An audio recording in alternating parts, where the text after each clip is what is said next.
আসসালামু আলাইকুম। ইচ্ছে ডানা পেজ থেকে সবাইকে শুভেচ্ছা। আজ আমি অনেক টেস্টি একটা মিষ্টি নিয়ে আসলাম, যে মিষ্টিটা সবাই পছন্দ করে। মিষ্টিটা হলো স্পঞ্জ রসগোল্লা। পারফেক্ট স্পঞ্জ রসগোল্লাটা তৈরি করার রেসিপিটা আজকে আমি নিয়ে আসলাম। আর এই স্পঞ্জ রসগোল্লাটা মুখে দেওয়ার সাথে সাথে নিমিষে শেষ হয়ে যায়, তেমনই রসগোল্লার রেসিপিটা আজকে আমি নিয়ে আসলাম। আপনারা প্রথম থেকে শেষ পর্যন্ত রেসিপিটা খেয়াল করে দেখবেন। আর যদি ভিডিওটি ভালো লাগে অবশ্যই একটি শেয়ার দিয়ে দিবেন এবং গঠনমূলক কমেন্ট করবেন। যাই হোক, এই মিষ্টিটা তৈরি করতে আমি প্রথমে 1.5 কেজি দুধ নিয়েছি। 1.5 কেজি দুধ থেকে ছানাটা তৈরি করে নিয়েছি। কুসুম গরম দুধের ভিতরে আমি ভিনেগার ও পানি মিশিয়ে তারপরে ছানাটা তৈরি করেছি। আর ছানাটা যখন হয়ে গিয়েছে তখন একটা কাপড়ে সেটা ঢেলে পানি দিয়ে ধুয়ে নিয়ে একটা পাতলা কাপড়ে আস্তে করে চিপড়ে প্রায় আধা ঘন্টা ঝুলিয়ে রেখেছি। বেশি জোরে চাপাচাপি করে ছানা চাপ দেওয়ার কোনো দরকার নাই। আধা ঘন্টার ভিতরে যতটুকু পানি পড়বে ততটুকুই যথেষ্ট। আর এই ছানাটা কখনোই বেশি শুকনা করা যাবে না, একটু ভিজে ভিজে ভাব থাকলে অনেক ভালো হয়। আমি প্রথমে ছানাটার দলা ছাড়িয়ে নিয়ে একটু মুথে নিলাম। এরপর এর ভিতর দিয়ে দিলাম 1 চা চামচ গুঁড়া দুধ, 1 চা চামচ ময়দা, সামান্য এলাচ গুঁড়ো আর 1 চা চামচ সুজি। এটা দেওয়ার পরে আমি ভালোভাবে মুথে নিলাম। ছানাটা দেখছেন আমি আলতো হাতে আমি মাখতেছি, কারণ এই ছানাটা বেশি জোরে ডলা যাবে না। ডলে ডলে এটা যদি করা হয় তাহলে কিন্তু আপনার ছানার ভিতরে তেলটা বেরিয়ে যাবে, তখন মিষ্টিটা শক্ত হয়ে যাবে, পারফেক্ট ভাবে স্পঞ্জ ভাব আসবে না। যাই হোক, আমি এভাবে মাখতে মাখতে প্রায় 5-6 মিনিট মেখে ছানাটা তৈরি করলাম। এদিকে আমি শিরা তৈরি করতে চলে আসলাম। আমি নিয়ে নিলাম 1 কাপ চিনি, তার মধ্যে দিয়ে দিলাম 4 কাপ পানি। আমি যে কাপে চিনি মেপে নিয়েছি সেই কাপেরই 4 কাপ পানি নিলাম। পানিটা দেওয়ার পর দিয়ে দিলাম 2টা মুখ ফাটা এলাচ। আমি আরও একটা কাজ করছিলাম, সেটা পরে বলছি।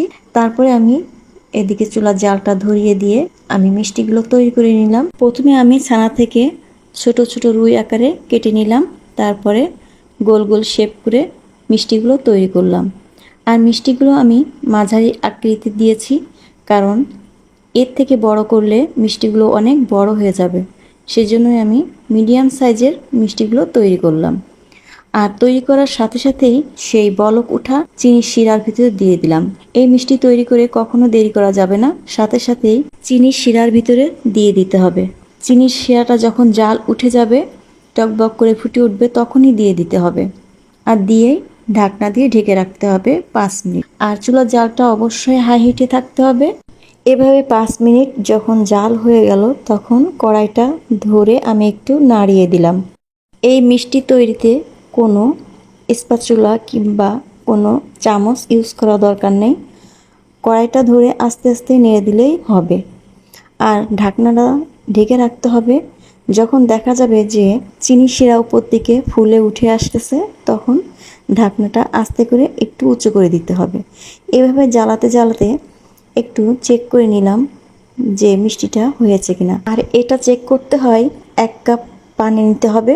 আর পানিটা এমনভাবে নিতে হবে যেন মিষ্টিটা ডুবে থাকে, সেভাবেই। 1 কাপ পানির ভিতরে আমি একটা মিষ্টি ছেড়ে দিলাম। যখন দেখলাম মিষ্টিটা উপর দিকে ভেসে আছে, তখন বোঝা গেল যে মিষ্টিটা হয়নি। যদি এটা ডুবে থাকতো তাহলে আমার মিষ্টিটা রেডি হয়ে যেত। তো আমার মিষ্টিটা যখন হয়নি তখন আমি আরও 10 মিনিট জ্বালালাম। পুরা 25 মিনিট আমি এভাবে জাল দিয়েছি, হাই হিটে জাল দিয়েছি। আর জ্বালাতে জ্বালাতে এক পর্যায়ে মিষ্টির শিরাটা ঘন হয়ে আসবে যখন, তখন এর ভিতরে গরম পানি দিতে হবে। আমি এর ভিতরে প্রায় 2.5 কাপ গরম পানি দিয়েছি, একবারে দেওয়া যাবে না। যখনই দেখা যাবে শিরাটা একটু ঘন হয়ে আসছে তখনই দিয়ে দিতে হবে। এভাবে 25 মিনিট পর আমার মিষ্টিটা এখন দেখেন কাপের ভিতরে পানির নিচে ডুবে গেল, তার মানে আমার মিষ্টিটা রেডি হয়ে গেছে। তারপর আমি মিষ্টির জালটা বন্ধ করলাম, ঢেকে রাখলাম মাত্র 2 মিনিট। এরপরে আমি সেই মিষ্টিগুলো ঘন শিরার থেকে উঠিয়ে আগে থেকে আমি পাতলা শিরা তৈরি করে রেখেছিলাম সেই শিরার ভিতরে দিয়ে দিলাম। আর পাতলা শিরাটা তৈরি করতে আমি আধা কাপ চিনি, তার সাথে আমি 1 কাপ পানি দিয়ে জ্বালিয়ে ঢেকে রাখছিলাম ভিডিওটি আমার স্কিপ হয়ে গিয়েছে। তারপরে আমি সেই শিরার ভিতরে দিয়ে দিলাম মিষ্টিগুলো। শিরাটা অবশ্যই কুসুম গরম থাকতে হবে। আর তৈরি হয়ে গেল অনেক মজার স্পঞ্জ রসগোল্লা। আর আপনারা অবশ্যই ট্রাই করবেন। কোনো কিছু জানার থাকলে অবশ্যই কমেন্টে জানাবেন। ভালো থাকবেন সবাই, আল্লাহ হাফেজ।